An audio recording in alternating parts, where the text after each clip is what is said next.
हरे कृष्णा।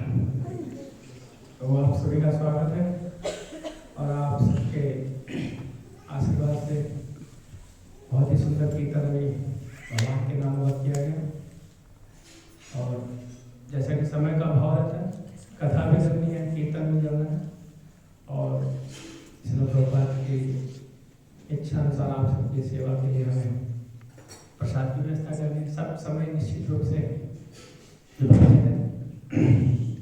तो इसी के चलते आज जो कक्षा में श्रीमद् भागवत का चौथे स्कंद का 28वां अध्याय और द्वितीय श्लोक है और यह अध्याय अभी भी प्रारंभ हुआ है, पहला कल और आज दूसरा श्लोक। तो इसका उच्चारण करेंगे और उसके बाद श्री प्रभुपाद और वरिष्ठ वैष्णवाचार्य की कृपा से इसको समझने का प्रयास। बोलिए हरे कृष्णा। हरे कृष्ण। एकदा तु रभसा पुरंजनपुरीं नृपा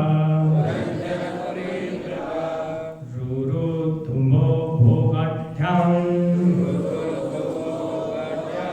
जरपन्नगपलितां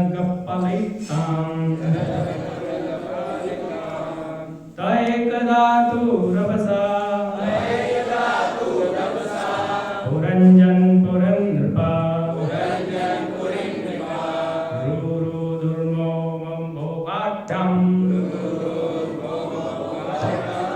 जरत्पद्गं पालितां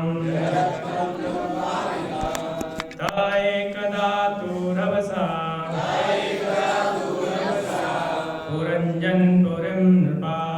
पुरंजनपुरीं नृपा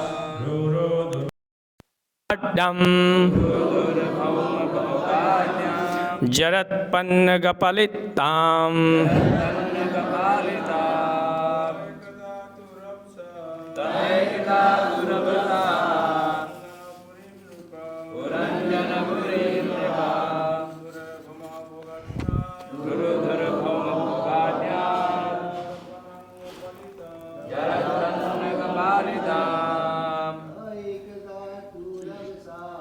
एकदा तु रभसा पुरंजनपुरीं नृपा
और कोई बोलना चाहते हैं? आप बोलना चाहते हैं प्रभु जी?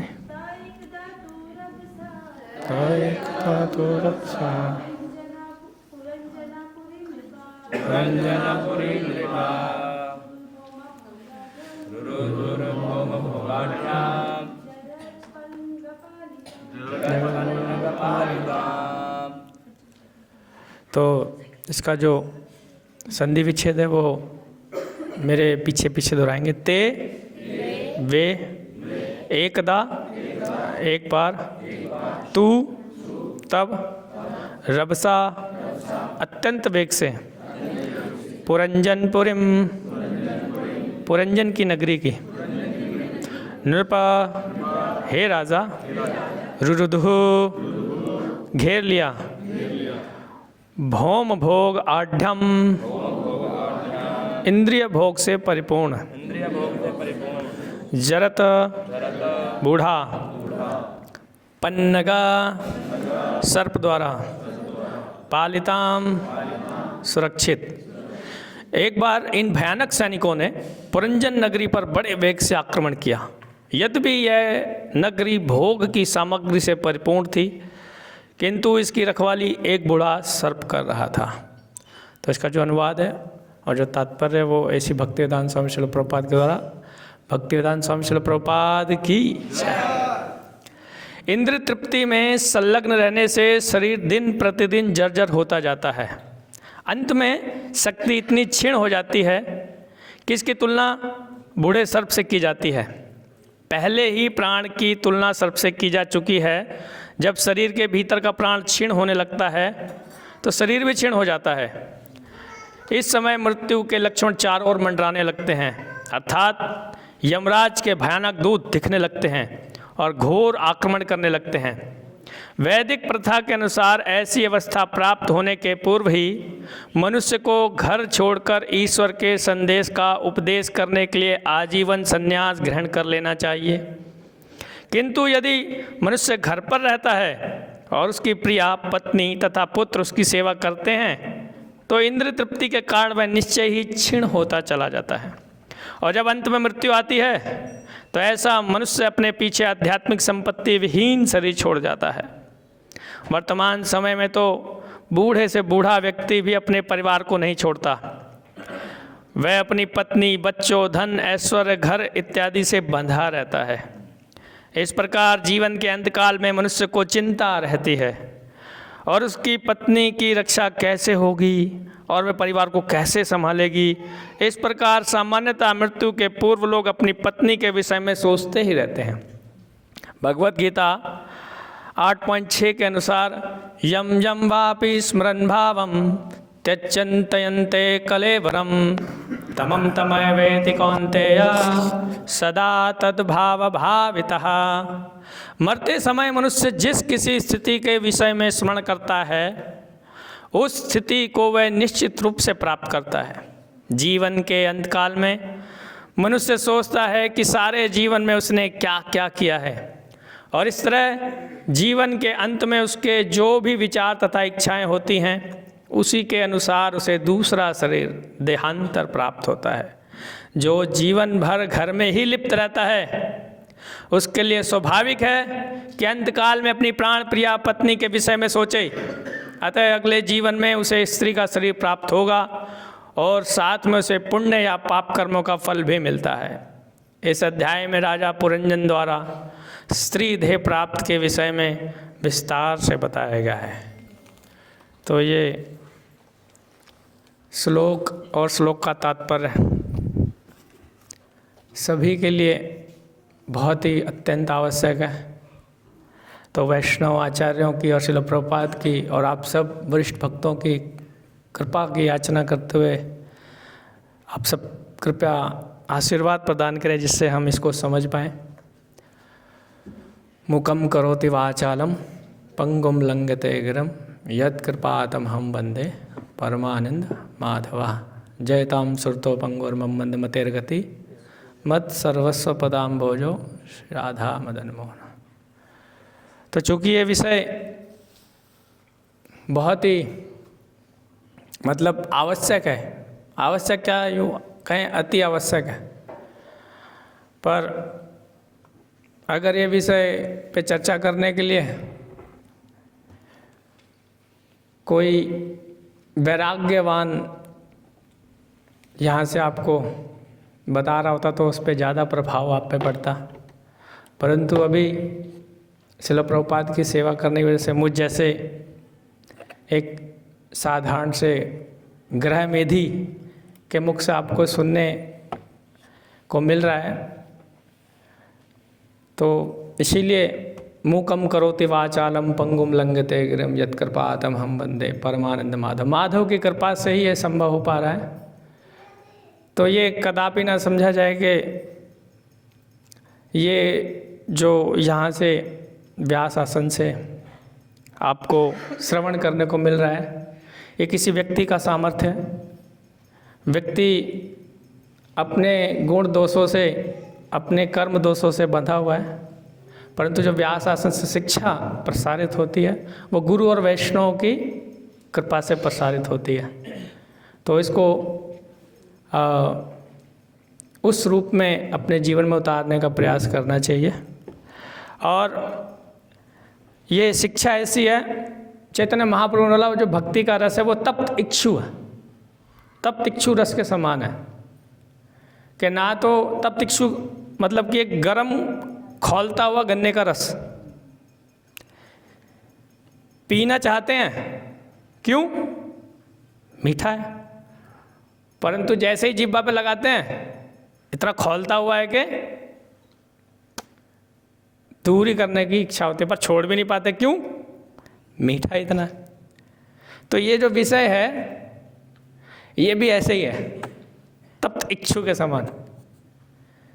कि शास्त्र चीख चीख के बोल रहे हैं कि भाई 50 वर्ष की अवस्था के बाद अपने जीवन को, और यहाँ पे बोल भी रहे हैं, श्रील प्रभुपाद बता रहे हैं कि वैदिक प्रथा के अनुसार बुढ़ापे की स्थिति से पहुँचने से पहले मनुष्य को घर छोड़कर ईश्वर के संदेश के उपदेश के लिए आजीवन संन्यास ग्रहण कर लेना चाहिए। परंतु देखा जाता है कि, और खुद प्रभुपाद भी इस बात को यहाँ पे स्वीकार कर रहे हैं कि बूढ़े से बूढ़ा, वर्तमान समय में बूढ़े से बूढ़ा व्यक्ति भी परिवार को छोड़ना नहीं चाहता। बहुत ही मतलब एक तरह की शर्मनाक बात है कि वेदों की, शास्त्रों की इतनी महत्वपूर्ण शिक्षा को हम सब जानते हुए भी, बूझते हुए भी अधिकतर घर में ही मरना पसंद करते हैं। जो कि अगर वैदिक शिक्षा में, वैदिक धर्म में हम लोग आ गए हैं, सौभाग्य से श्रील प्रभुपाद की कृपा से हमें ऐसा वातावरण मिल गया है जिसमें नाम जप, जिसमें मॉर्निंग साधना, जिसमें साधु संग, सभी के होने के बावजूद यदि घर में ही मरा जाए तो अत्यंत शर्मनाक बात है। अब वही वाली बात, तप्त इक्षु है, दूसरा पी ले हम नहीं पिएंगे। हम घर छोड़ने में अपने आप को असहज महसूस करते हैं और उसके कई से कारण भी हम लोग एक्सप्लेन करते हैं, नहीं अभी बहुत सारी जिम्मेदारियां हैं, ये है वो है। तो देखिए जो प्रकृति का पहिया है, ये प्रकृति का पहिया कभी रुका नहीं किसी के लिए और ना कभी रुकने वाला है। कोई ये सोचे कि भाई एक ऐसी स्थिति पे जाके हम नित्य सिद्ध बन जाएंगे, संभव नहीं है। ये जो बाल्यावस्था होती है 1 से 20 वर्ष की, ये तो अधिकतर किस में बीत जाती है? खेलने कूदने में और थोड़ा सा चीज़ों को समझने में। परंतु 20 वर्ष से लेकर के 50 वर्ष की जो ये अवस्था है, ये एक मनुष्य जीवन का स्वर्णिम काल कहा जाता है। कौन सा काल? स्वर्णिम का मतलब क्या? कि सबसे ज़्यादा कीमती समय होता है। इस 30 वर्ष के समय में जो साधक अपना बेस्ट जिस किसी भी विषय में लगा देगा, जरूरी नहीं है कि स्पिरिचुअल की बात करें, अगर 20 से 30 वर्ष का जो समय है वो कोई भी व्यक्ति अगर किसी भी विषय में दृढ़ता से लगा देगा तो उस विषय में पारंगत उसको हासिल हो जाएगी। ऐसा हम सबका अनुभव है और हम देखते भी हैं कि जो ज़्यादा से ज़्यादा मेहनत की जाती है वो कौन से समय में की जाती है? 20 से 50 वर्ष के अवसर, 30 साल में।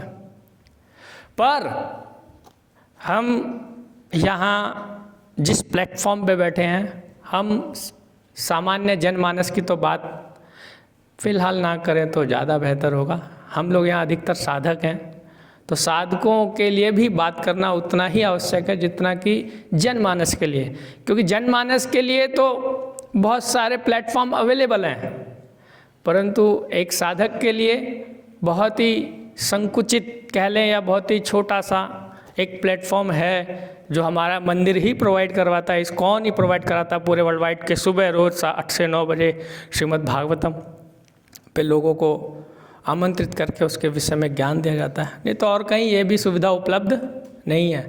ये तो हमें कोटि कोटि प्रणाम करना चाहिए श्रील प्रभुपाद को कि उन्होंने एक ऐसा सिस्टम हमें दे दिया कि हम इस 20 से 50 वर्ष के जो स्वर्णिम काल है उसको अपने मनुष्य जीवन की सफलता के लिए उपयोग में ले आए। पर अधिकतर देखा जाता है कि नाम जप और प्रचार के माध्यमों में संलिप्तता के कारण साधक अपने जीवन के लक्ष्य को, वो क्या करना है, कैसे करना है, उसको भूल जाता है। क्यों? देखिए, लक्ष्य होना चाहे मटेरियल हो, चाहे वो स्पिरिचुअल हो, चाहे आध्यात्मिक हो, चाहे वो भौतिक हो, दोनों ही जीवन के लिए लक्ष्य का होना अति आवश्यक है। यदि लक्ष्य नहीं होगा तो फिर बड़ी समस्या है, तो फिर बहुत समस्या। लक्ष्य का ना होना मतलब जो आपको मिलने वाला है उससे प्रतिकूल दिशा में जाने के समान ही है। आप समझ रहे हैं ना? अगर लक्ष्य नहीं है तो आपको जो प्राप्त होने वाला है उससे आप प्रतिकूल दिशा में जा रहे हो, और अगर आपको लक्ष्य पता है तो फिर आप उसकी ओर चलने का प्रयास करोगे। तो जो सौभाग्य से 1 से 20 या 25 वर्ष की अवस्था में ब्रह्मचारी वेश धारण कर लेते हैं, वो तो परम वंदनीय है हम सबके लिए। और जिनकी इंद्रियां संयमित नहीं होती, वो जो गृहस्थ जीवन में प्रवेश करते हैं, उनके लिए भी अपना लक्ष्य निर्धारित अवश्य होना चाहिए कि 50 वर्ष तक ही हमें अपने गृहस्थ धर्म का पालन पोषण करना है, और उसके बाद जो हम 30 वर्ष अपने नाम जप, साधना, साधु संग, ज्ञान, इस सब के सहारे 50 वर्ष से आगे का रास्ता तय करेंगे। वो घर में नहीं हो सकता। वो कहाँ नहीं हो सकता? घर में कदापि नहीं हो सकता। वो अब क्यों नहीं हो रहा, उसका जहाँ तक मुझे कुछ भक्तों से परामर्श लेने के बाद पता चला कि जैसे अभी छोटे बच्चे हैं, ITF है इस्कॉन टीनेजर फोरम, फिर क्या है IFIF, क्या मतलब क्या है? इस्कॉन यूथ फोरम, फिर IYF, उसका क्या मतलब है? इस्कॉन एक क्या गर्ल फॉर्म का क्या है? IGF। हाँ, IGF का क्या है? ISKCON girl form. परंतु 40 से 50 वर्ष के जो ओल्ड एज वाले, उनके लिए कोई फॉर्म नहीं भरना पड़ता, वो मुक्त है। IOF भी होना चाहिए, जिसमें ये ट्रेनिंग दी जाए कि भाई घर में मरना श्रेयस्कर नहीं है। कांग्रेगेशन तो स्वच्छंद छोड़ देती है कांग्रेगेशन तो यूँ कह रहे हो कि भाई ये तो मत तो पद जो आए वो कर लो। पर जैसे भाई बेस बनाया हुआ ना आप लोगों ने कि घर से छुड़ा के बच्चों को 10-15 दिन उसके घर से आ सकती, उसके कम से कम अपने अंतर वस्त्र धोने के कल तो आ जाए। परंतु जो कभी जो आया ही इस्कॉन में 25-30 साल में हो, उसका कभी पाला पड़ा नहीं, और वो आजीवन अपने कपड़े धोने से भी मरहूम रहता है, तो वो क्या 50 साल के बाद घर छोड़ने की बात सोचेगा? क्या सोचेगा? जिसको आटा गूंदने की कभी सपने में भी नहीं सोची हो आटा गूंदना चाहिए, कैसे सोचे? तो ऐसा एक प्लेटफॉर्म लगता है कि भाई 40 साल के बाद के या 35 साल के बाद के भक्तों को प्लेटफॉर्म मिलना चाहिए, जहाँ उनको 10-15 दिन ऐसी ट्रेनिंग दी जाए कि भाई 50 साल के बाद निकलना है भाई, नहीं निकलोगे तो क्या हाल होगा? यही होगा कि अंतकाल में जो धन, पैसा और ऐश्वर्य के पीछे आम आदमी भागता है, भक्त भी भागता रहा, और बैंक अकाउंट में कितने पैसे हैं, कहाँ आरडी है, कहाँ एफडी है, किससे पैसे लेने हैं। जब 30 साल ये सोचेगा तो मृत्यु के समय में कृष्ण का स्मरण तो बड़ा मुश्किल लगता है, बड़ा मुश्किल है। और यहाँ क्या उदाहरण दे रहे, अभी पूरा अध्याय इसी बात पे होगा कि जो यम यम वापी स्मरण भावा त्यजन्ते कलेवरम तम तमैवेति कौन्ते सदा तद्भाव भाविता। जैसा अंतकाल में जिसका स्मरण होगा। अब कोई बोल सकता नहीं, हम तो हरे कृष्ण महामंत्र कर रहे हैं, साधु संग कर रहे हैं, फिर बिना इंद्रिय भोगों को छोड़े बगैर नाम जप भक्तों का संग। स्वर्ग लोग किस लिए बनाए गए हैं? स्वर्ग लोग बनाए इसीलिए गए हैं कि जिनकी इंद्रियां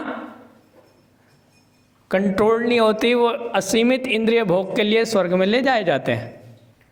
तो यदि यहाँ पे भी नाम जप और भक्तों के साथ इंद्रिय भोग में ही लिप्त रहे तो नाम जप ज़्यादा से ज़्यादा आपको स्वर्ग लोक तक ले। हाँ, ये मैं नहीं बोल रहा, ये चैतन्य भागवत में श्री चैतन्य महाप्रभु बता रहे हैं कि हरि नाम संकीर्तन और गंगा स्नान को लोग धन कमाने और अपने परिवार की सुख शांति बनी रहे, इसके लिए इसका उपयोग करते हैं। नो डाउट कि धीरे धीरे क्रमिक विकास होता है, परंतु समय लगता है ना, समय लगता है। हम एक तरफ अपने धन कमाने की प्रगति और अपने परिवार के सुख शांति को प्राप्त करने के लिए ही नाम जप करें, और एक नाम जप केवल नाम जप के लिए ही करें, दोनों में अंतर है। तो हम सब ने सुना भी है, हम सब किसके लिए आए हैं? भक्ति करने आए ना? बोले हाँ, आए ना? अब भक्ति करने आए हैं। भक्ति के दो पुत्र हैं, कौन है?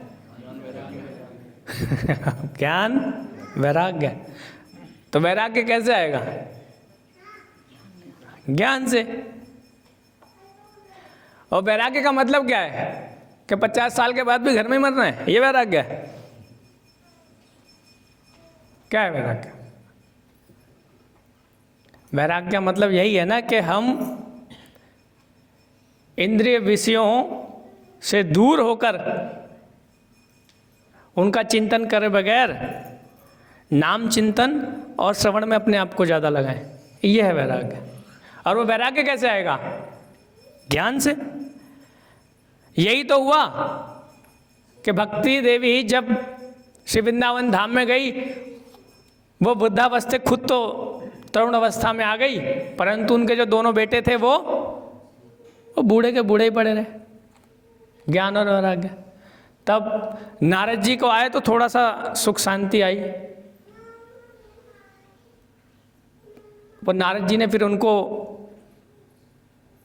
युवावस्था में लाने के लिए प्रयास किया। वो फिर सनत कुमार के पास गए और वहाँ से श्रीमद् भागवतम की शिक्षाओं को ग्रहण किया और फिर आकर के यहाँ। तो एक बहुत लंबा विषय है, पर जानने की आवश्यकता है कि भक्ति के दो पुत्र हैं, ज्ञान और वैराग्य। अगर ज्ञान और वैराग्य वृद्धावस्था में रहे तो भक्ति देवी प्रसन्न होने वाली, रुदन करती हैं। ये अगर ज्ञान और वैराग्य के बिना साधक भक्ति के पीछे पड़ा रहेगा तो भक्ति रुदन करेगी, भक्ति प्रसन्न होने वाली नहीं है। और ज्ञान और वैराग्य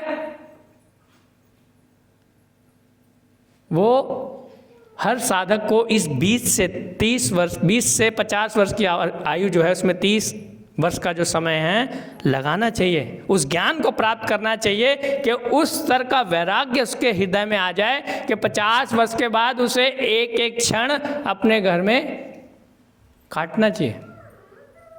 पर ठीक विपरीत होता है ना। तो उसका एक कारण ये भी है कि हम लोगों का अधिकतर समय ऐसे संग में बीतता है जो कि वैराग्य की बात ही नहीं करते। जब हम किसी गुण को अपने अंदर विकसित करने की बात करते हैं तो वो गुणवान व्यक्ति के पास जाने से प्राप्त होता है ना। हम ऐसे व्यक्ति के पास जाएं जिसके पास पूर्णतया ही वैराग्य का अभाव है, तो कहाँ से वैराग्य मिलेगा, कहाँ से ज्ञान मिलेगा। ध्रुव महाराज के बारे में पता है आपको? कौन कौन जानता है ध्रुव महाराज के बारे में? सभी जानते होंगे, हाथ नहीं उठा रहे, बात अलग है। क्या आपने प्रश्न कैसा पूछा, आपको पता नहीं है हम कौन है? सबको पता है कि हम कौन है, आमी के। ध्रुव महाराज को 6 महीने क्यों लगे भगवत प्राप्ति के लिए? बताइए, कोई बताएगा? हैं? 6 महीने का समय क्यों लगा? साल लगता, 5 लगता, 3 लगते, 2 ही लगता, 1 ही लगता, 6 महीने क्यों लगा? हाँ, घर छोड़ दिया था। क्या लगता है आपको 6 महीने का समय क्यों लगा? 6 महीने उन्होंने वैराग्य का अभ्यास किया, तपस्या। नहीं, वो तो तपस्या कोई जल्दी भी कर ले। किस?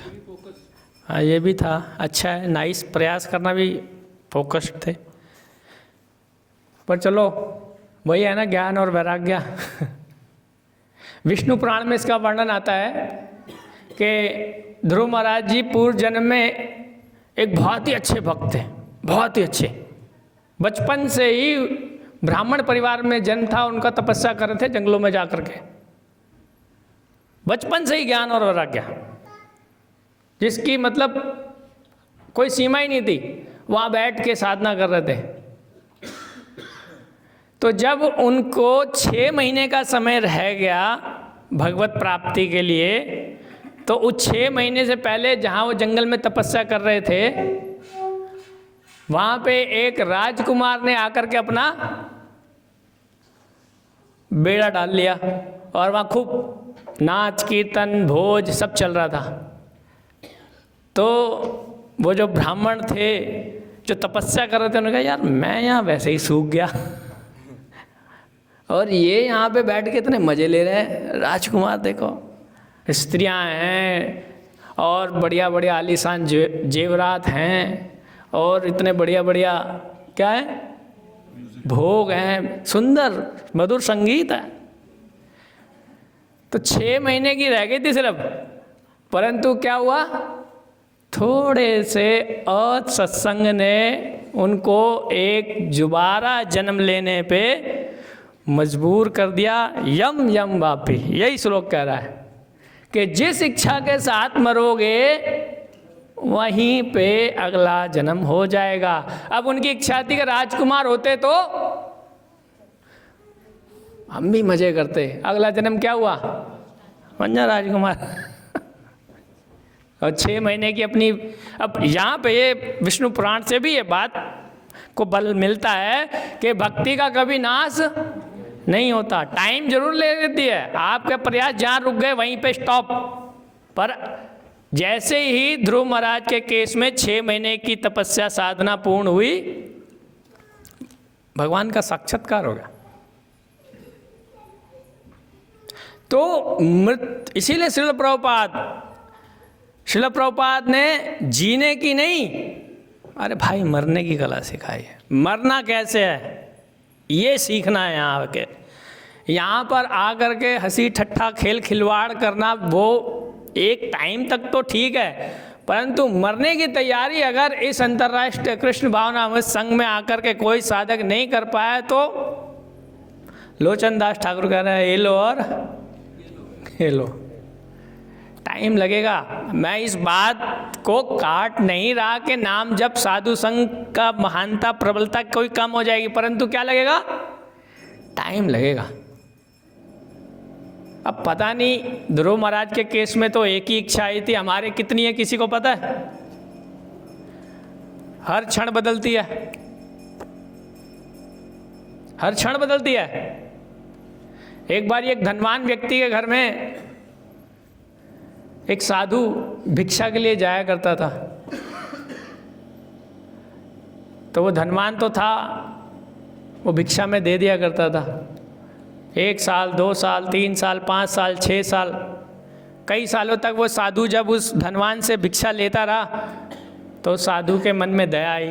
उसने कहा चलो अब इससे भिक्षा ले रहा हूँ, इसके जीवन का उद्धार करने का थोड़ा प्रयास करता हूँ।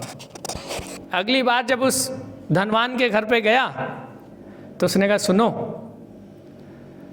तुमने मेरी इतने सालों से सेवा करी है, मैं तुम्हें एक मंत्र बताता हूँ जिससे तुम्हें वैकुंठ लोक प्राप्त हो जाएगा अभी के अभी। तो वो जो धनवान था उसने कहा बोला अभी के अभी? तो हाँ अभी के अभी। तो अब वो मना कर नहीं सकता था, क्यों? साधु है, साधु को इतना आसान से कोई मना करता नहीं।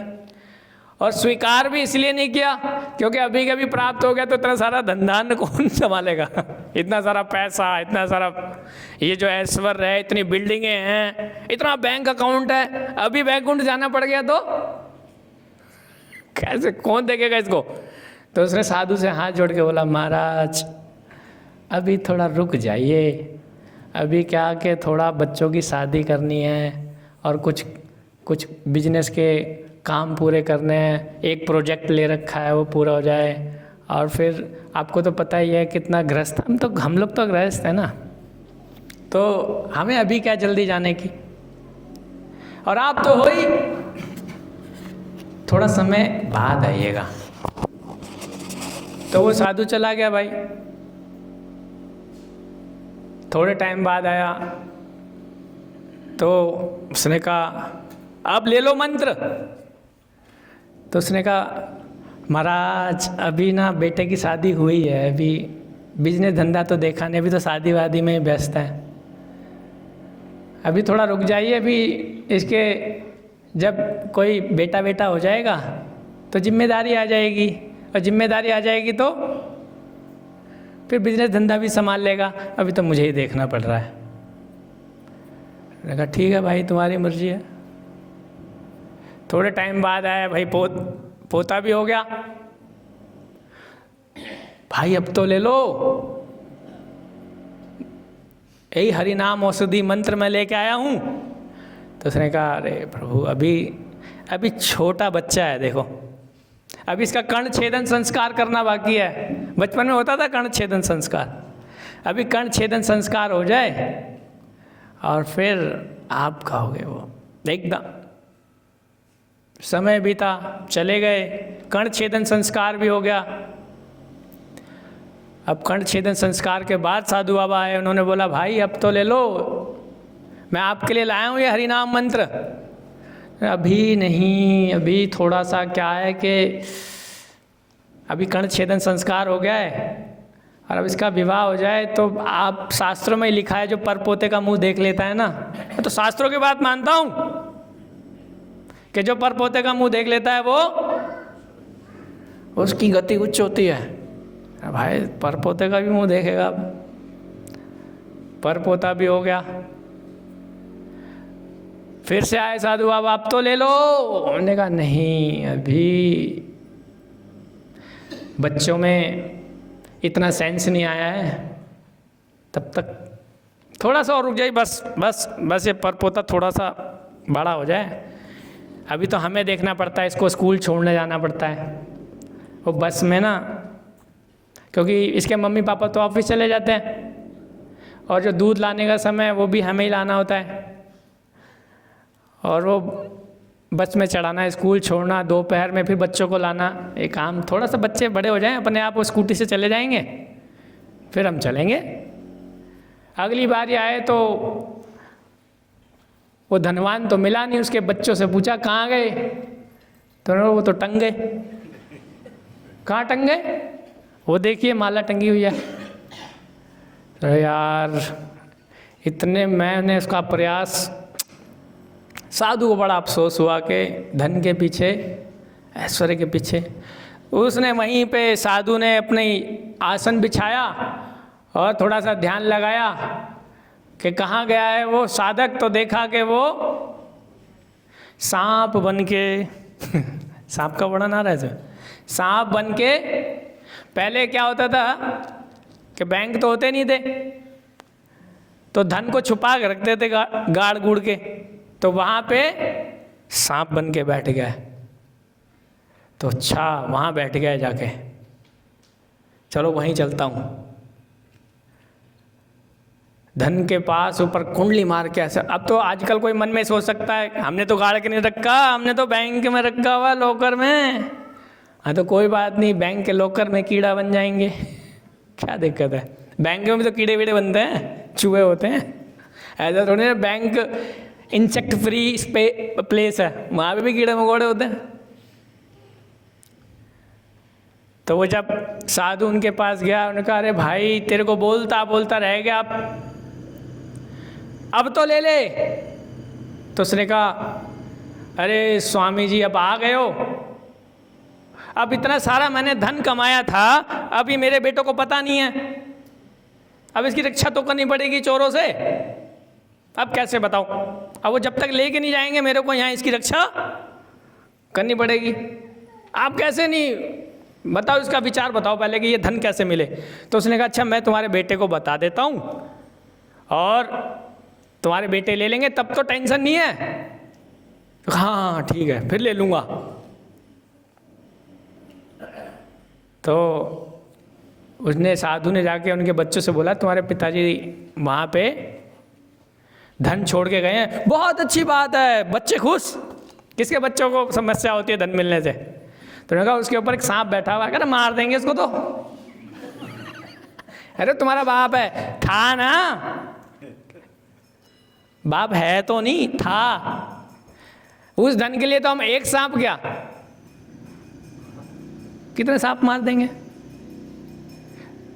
ऐसे एक बार नारद मुनि रंगिरा ऋषि जा रहे थे भ्रमण करने, तो उन्होंने देखा एक दुकान के आगे एक ढेर लगा हुआ था अनाज का, और एक बकरा मुंह मार रहा था, और दुकान का मालिक एक लठ दे के मारा उसके बकरे के।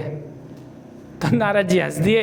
अंगिरा मुनि ने कहा आप कैसे ऐसे हंस सकते हो, आप तो सभ्य हो, भक्त हो, आप कैसे हंस रहे हो? तो कहा नहीं मैं ऐसे ही बस आ गई। तो नहीं बताइए। तो ने कहा ये जो बकरा मुंह मार रहा ना इस ढेर में, ये इसका बाप है। सारा जीवन तो ये अन्न का ढेर लगा गया, और अब एक मुट्ठी अन्न खाने के लिए इसको क्या लठ खाना पड़ रहा है। थोड़ा इसके बेटे को बता दो, इसके बेटे को बता दो तुम्हारा बाप है। तो नारद जी ने कहा मैं तो नहीं, तुम ही बता दो जाके। अंगिरा जी कह अरे इसको मारा तेरा बाप है। तो कह रहे मेरे पिछले जन्म में बाप था ना, अब तो नहीं है, अब तो मैं इसको सारा अन्न थोड़ी ना खिला दूंगा, तो लठी दूंगा। तो भाई आगे पीछे का कोई किसी को नहीं देखता, सब वर्तमान में देखते हैं। इसलिए धन कमा कमा करके अपने परिवार में ही मर जाना इतना अच्छा विचार नहीं है। अपने मनुष्य जीवन की सार्थकता इसी में है कि भैया कैसे ना कैसे करके भगवान के चरण कमलों को प्राप्त किया जाए। उसके लिए 30 वर्ष प्रैक्टिस के लिए मिले हुए हैं ना। साधक हमेशा साधक बना रहे ये भी अच्छी बात नहीं है। 50 वर्ष के बाद, और ये भी तब था जब 100 साल की उम्र थी, अभी तो 100 साल की उम्र कम हो गई है, तो इसे 50 साल को भी सरकार लेने में कोई कि भाई 50 साल से पहले ले लें तो कोई बुराई नहीं है। और तो वो कथा अधूरी रह गई विष्णु पुराण से जो आ रही थी। तो उसने बोला कि भाई अब सांप को मार दिया उसके बेटों ने, धन ले लिया, तो सांप को मार दिया, फिर कहाँ जन्म लिया? वो उसी बेटे के प्रांगण में एक कुतिया के पिल्लों के रूप में जन्म ले लिया। तो उन्होंने कहा अब तो चल ले। कहने का अरे तो धन की रक्षा करने के लिए भोगना पड़ेगा, ये बेटे रात भर सोते रहते हैं और मेरा धन चोर ले जाएंगे। तो ये जिस प्रकार बताया है कि प्रकृति का चक्र कभी नहीं रुका किसी के लिए। आज जो इच्छा कर रहे हो वो इच्छा भविष्य में दूसरी में परिवर्तित नहीं होगी, और दूसरी पूरी हो जाने के बाद तीसरी इच्छा भविष्य में नहीं होगी, और तीसरी पूरी होने के बाद चौथी इच्छा भविष्य में नहीं होगी। ऐसा होना असंभव है। काल करे सो आज कर, आज करे सो अब, पल में प्रलय होगी, बहुरी करेगा कब। इस विषय को धन कमाने के लिए नहीं, इस विषय को भगवान के चरण कमलों की प्राप्ति करने के लिए लगाना चाहिए। और श्रील प्रभुपाद बता रहे हैं कि बूढ़े से बूढ़ा व्यक्ति भी घर छोड़ने को तैयार नहीं होता, इसीलिए क्योंकि उसने 20 से 50 वर्ष की आयु में घर छोड़ने की तैयारी नहीं की होती। यही कारण है। परम पूज्य राधा गोविंद महाराज बता रहे थे कि उनको एक व्यक्ति आके मिला, और वो किस लिए मिला? महाराज जी देखिए मेरे 4 बाईपास ऑपरेशन हो रखे हैं, यहाँ से देख, कुर्ता उतार करके दिखा रहा था कि मेरे यहाँ से ये नस डाल के यहाँ से। तो महाराज जी बोले कितने बाईपास कराए हैं? बाईपास कराने से कृष्णा थोड़े नहीं मिल जाएंगे।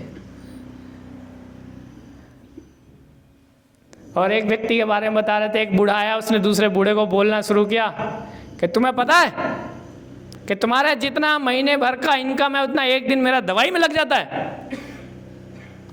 दवाई में लगा रहा है तो बहुत महान काम कर रहा है। एक महीने का उस गरीब का खर्चा तुम एक दिन में दवाई में लगा रहे हो तो बड़ा महान काम है। ये है वृद्धावस्था में लोगों की इच्छाएं, बाईपास ऑपरेशन कराना, स्टंट डलवाना और घर में पड़े रहना। इससे काम कभी नहीं चलता, कभी नहीं चलेगा। और मनुष्य जीवन का लक्ष्य व्यक्ति यूं ही गंवा देगा, और दोबारा क्या होगा कैसे होगा ये इस अध्याय में आगे पढ़ने को मिल जाएगा। और समय हो रहा है, एक छोटी सी कथा बोल के और विराम करेंगे। अधिकतर देखा जाता है कि गृहस्थ जो हैं, सो कॉल्ड गृहस्थ की बात कर रहा हूँ, वैसे तो अधिकतर हम गृह मेधी की टर्म्स में ही आते हैं। मैं तो आता हूँ, आप लोग तो सब सर्वमान्य भक्त हैं। तो गृह मेधियों में अधिकतर ये अहंकार रहता है कि जिन बेचारों ने सैफ्रॉन पहन लिया है, जिन्होंने मंदिर ज्वाइन कर लिया है, उनसे बढ़िया तो गृहस्थ धर्म है। ग्रहे थाको वने थाको सदा हरि नाम डाको। कि गृहस्थ तो ज़्यादा श्रेष्ठ हैं, पर ऐसा एक केस में है। एक बार सिकंदर के पास एक साधु गया, तो सिकंदर ने बोला कि भाई ले लो कुछ, हमारे से पैसे वैसे ले लो। तो साधु ने बोला हमें कुछ नहीं चाहिए, हमें तो बस भगवान का नाम का ही आसरा है, भगवान की भक्ति का ही आसरा है। तो उसने बहुत प्रयास किया कि कुछ ले लें, पर उसने नहीं लिया। तो सिकंदर ने बोला कि तुम तो बड़े त्यागी हो। तो बोला अरे हम कहाँ त्यागी हैं, त्यागी तो आप हो। सिकंदर बोला मजाक कर रहे हो, हम त्यागी हैं, वो भी बड़े त्यागी हैं। तो उन्हें बोला हाँ हम तो छोटे त्यागी हैं, आप तो बड़े त्यागी हो। तो ये सब बेचारे छोटे त्यागी हैं जिन्होंने सैफ्रॉन पहन रखा है। हम लोग जो घर में सड़ रहे पड़ रहे, हम बड़े त्यागी हैं। कैसे? तो छोटा त्याग बड़े त्याग कैसे निर्धारित होता है? जिसने बड़ा त्याग किया वो बड़ा त्यागी, और जिसने छोटा त्याग किया वो छोटा त्यागी। तो बेचारे जो मंदिर में जुड़े हुए हैं, जो भगवान की सेवा के लिए अपना जीवन दे चुके हैं, वो सब छोटे त्यागी हैं। हम लोग बड़े त्यागी हैं। कैसे? क्योंकि उन साधु ने बोला सिकंदर को कि हमने क्या त्याग किया है, हमने तो इतने विशाल भगवान के चरण कमलों, इतने भगवत कृपा को प्रदान करने वाले भक्तों की शरण ग्रहण करी और छोटे से संसार को त्याग दिया। और आपने क्या किया है? आपने इतने महान ऐश्वर्यशाली भगवान को छोड़ करके इस छोटे से संसार का स्वीकार कर रखा है। तो बड़ा त्यागी कौन? आपने बड़ा त्याग कर रखा है भाई, हम लोगों ने बड़ा त्याग कर रखा है। तो हम लोग कौन है? बड़े त्यागी हैं। तो बड़ा त्यागी और छोटे त्यागी से निकल के हमें भगवान की शरण ग्रहण करें, यही जीवन का परम लक्ष्य है। समय